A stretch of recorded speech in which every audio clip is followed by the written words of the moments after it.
What's up YouTube? Jay Trevelyan here, and today I've got my AMD 6500 XT that I purchased from Newegg for $200.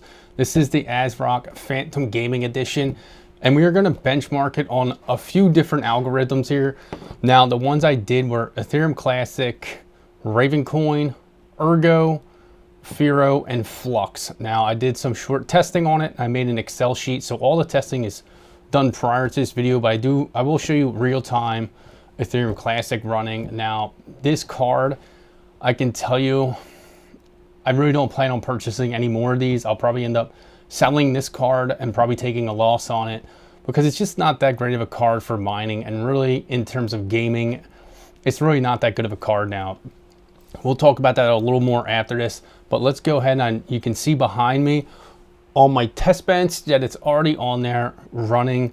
So let's go ahead, we'll get inside the computer here and I'll show you my spreadsheet, and then we'll check what to mine on some earnings on this. So you can make a decision if you want to build a rig of these, or if, you know, quite possibly you think it may not be worth purchasing at the time.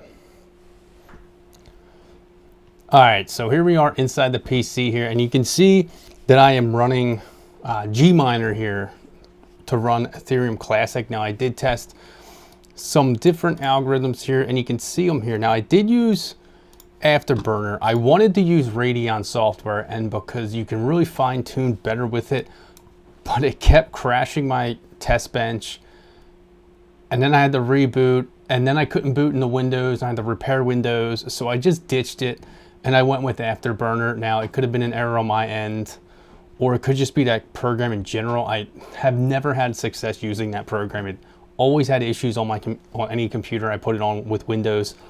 So I just used Afterburner here, and I did a lot of my overclocks with just a core clock and memory.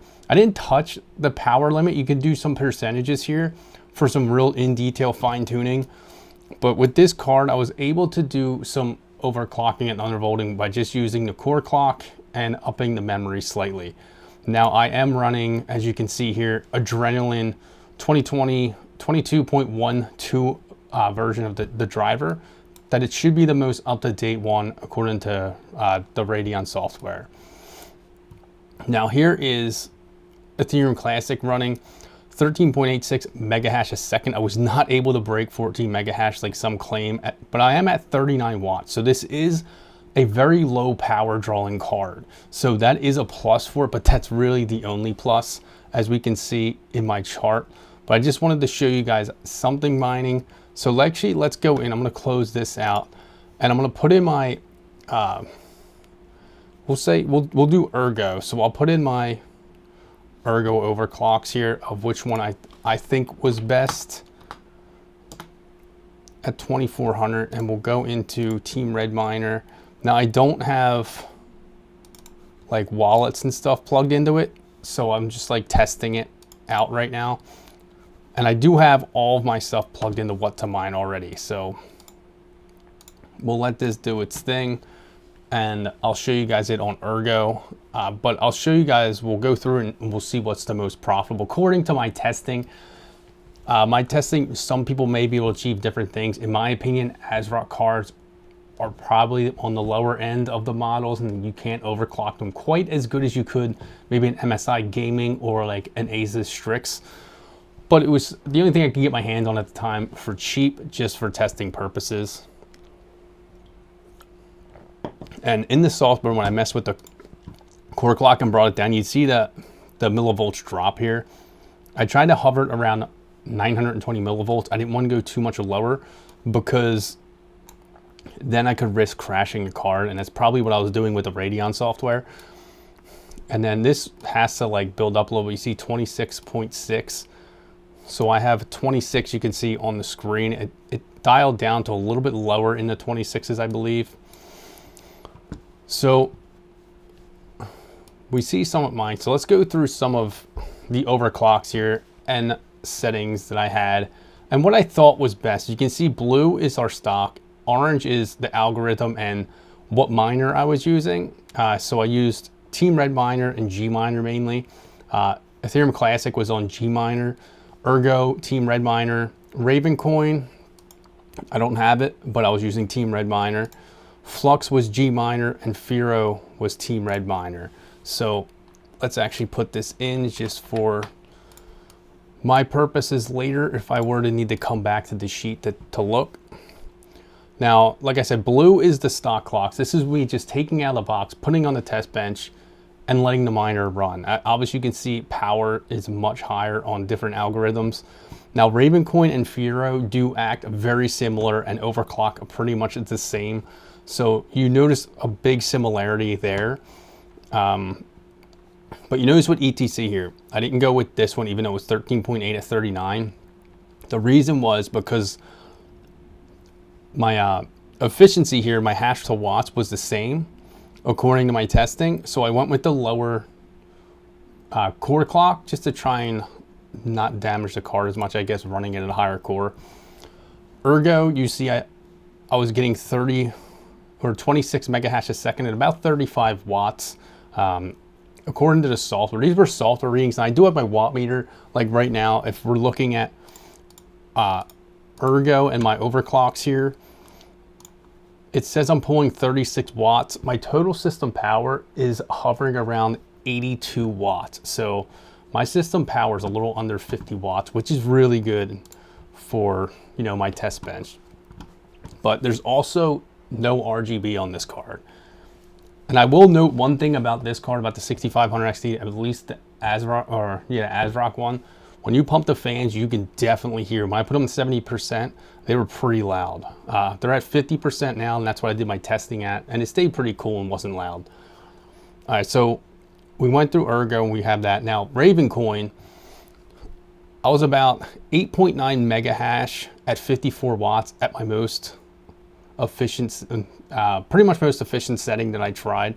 After that, I didn't really see much gain, so I just left it at this, and that's where I pretty much ended up. On FLUX, now this one takes a little bit longer. I would have to let the miner sit for about 5 minutes to try and level out some and get a good reading. But I was at 8.2 souls at 37 watts on FLUX, and the overclock was 2400 core and 2320 on the memory. And then FIRO, even though it reacts the same as Raven, I ended up going with 2290 and 2400 because my efficiency was just slightly better.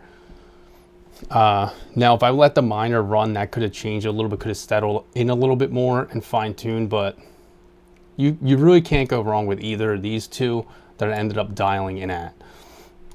So one last thing is, let's go to what to mine that I have open here. Now, I'm going to do it at 13 cents per kilowatt hour because that's technically very close to what I pay right now. And I have all the algorithms that I tested in here, the hash rates and what wattage the software was reporting. So we'll calculate this and we'll see. So as of right now, Ravencoin would be my most profitable according to this, followed by FIRO. Ethereum Classic, I'd be looking to make 18 cents a day, which, if I say if, but when Ethereum does eventually go to proof of stake, I do plan on putting my AMD rigs on Ethereum Classic. That's a personal decision of mine.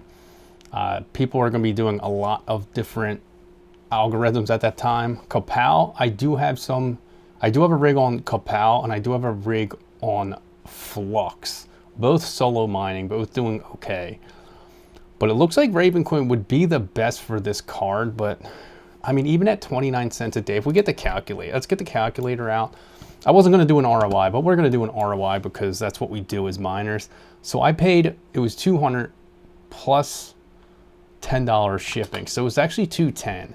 Now, if I'm making 29 cents a day, I'm looking at 724 day ROI on this card. Now, Ravencoin could go up in price and that could change. But, you know, that's just to put in perspective of according to what is the best to mine right now. You're still looking at a very long ROI, even on a cheap $200 card. Now, let's talk about this card in general now. So, like I said, I didn't game with it at all, but gaming benchmarks haven't shown this card to be that good. And personally, if I was gaming, I wouldn't be choosing a 6500 XT.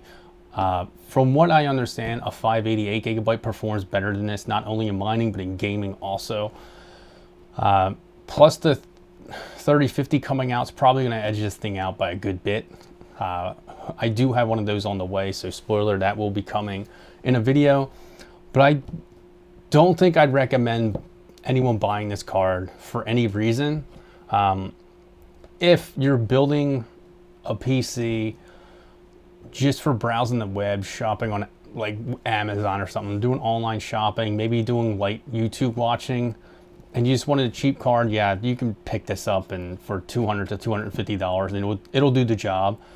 But for any other purpose, especially if you're like video rendering like I do, I don't recommend this card. I will not be buying any more of these, and I will be pretty much selling this card at a loss, probably on eBay, just to get rid of it, just to open up some funds for another project or possibly another Grow 10 or something. But I will upload this Excel file to my Discord server, so if you would like to access it, you can go into my Discord server, go into documents, and it'll be in there for you to download, reference. But I will leave it in there. But thanks for checking this video out.